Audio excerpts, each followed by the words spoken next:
ada satu yang mesti jadi catatan tentang Gus Dur. Dia itu sebagai ikon demokrasi. Di luar, tapi kalau ke dalam dia sangat otoriter. Saya kasih contoh satu kasus. Saya ikut sidang pemecatan Saifullah Yusuf sebagai sekjen PKB. Dia voting, minta divoting, dia kalah. Dia terima, besok pagi tetap aja pemecatan Saiful keluar. Otoriter. Artinya ini ada suatu determinasi Gus Dur sebagai ikon demokrasi keluar dengan ke dalam.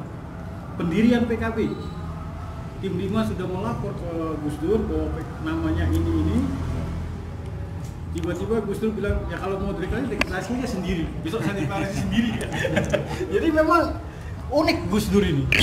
Kalau keluar, tapi kalau ke dalam, tapi ya saya rasa sifat Gus Dur itu memang harus begitu ke dalam. Kalau enggak rusak masalahnya. Rusak, dia harus tegas ke dalam, bukan tegas, memang otoriter. Nggak ada itu sebuah putusan SK juga kalau dia bilang enggak.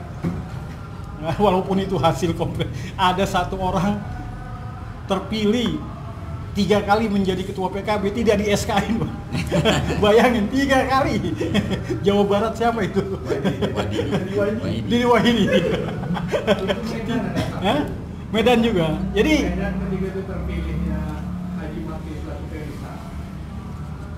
Terus ini kan mau pemilu nih. SK sudah keluar. Tapi Gus Dur tarik lagi titik dia bukan titik Stipo diganti ICK. Iya. Jadi tulis tangan. Jadi kalau dilihat dari sini ICK dari belakang Haji Maki selaku Perisa.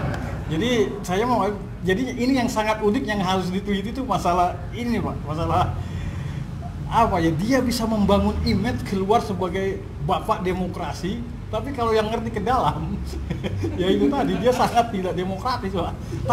Tapi itu harus dilakukan ke dalam, karena kalau kagak rusak itu loh. Rusak. Makanya saya bilang, saya banyak sekali kenangan saya Gus Dur itu memang apa ya, unik, orang ini unik.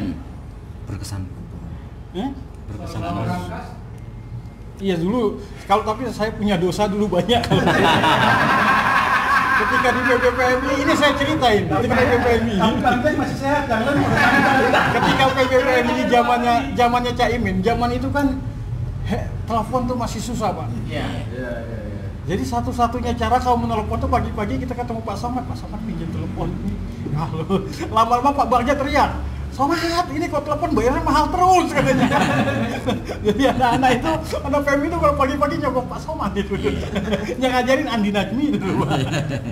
Dan Gus Dur itu, yang saya ingat, ya dia harus bicara dengan hati ke hati dengan beliau. Karena kalau enggak itu susah. Dia kalau sudah bilang iya, tapi besok bisa berubah. Ya itu contohnya itu tadi, ya dia terima itu hasil voting, tapi besok pagi SK-nya lain cerita Pak. Makanya saya agak apa ya, kalau Gus Dur unik kalau orang cerita Gus Dur saya ketawa aja saya. Karena keluarga ini keluarga yang paling aneh dari dengan keluarga yang lain juga sama. Dengan Hasim Wahid, dengan Lili Wahid, yang agak warasan mungkin Dr. Umar kayaknya. Dr. Umar tadi. Jadi lucu Hasim Wahid juga. Iya. Hasan Wahid. Kayaknya saya rasa yang paling unik yang harus kita pelajari ini masalah apa ya, sifat-sifat Gus Dur ini.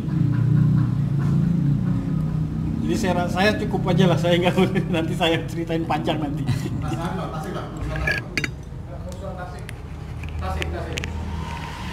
Kerusuhan Tasik. Oh iya.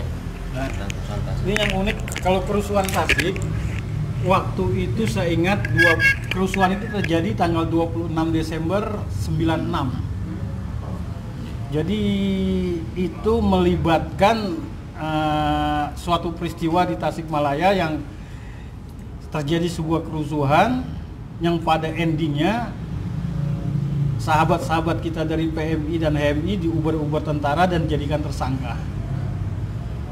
Jadi PBPMI membentuk tim advokasi yang waktu itu ketuanya Muamir Sam. Saya anggota-anggotanya, tapi karena tidak berjalan akhirnya itu saya ambil alih dan langsung di bawah koordinasi Gus Dur. Gus Dur, almarhum Mustafa Juhat dan Gus Im. Jadi saya langsung yang turun. Apa? Ketumnya siapa? Ketua Umum PBPI-nya Muhaimin Iskandar, Pak. Muhaimin Iskandar, Pak. Muhaimin Iskandar. Jadi saya turun full di sana atas perintah Gus Dur. Atas perintah Gus Dur. Jadi saya laporannya ke PBPMI, Pak Heri. Saya langsung ke Gus Dur laporannya.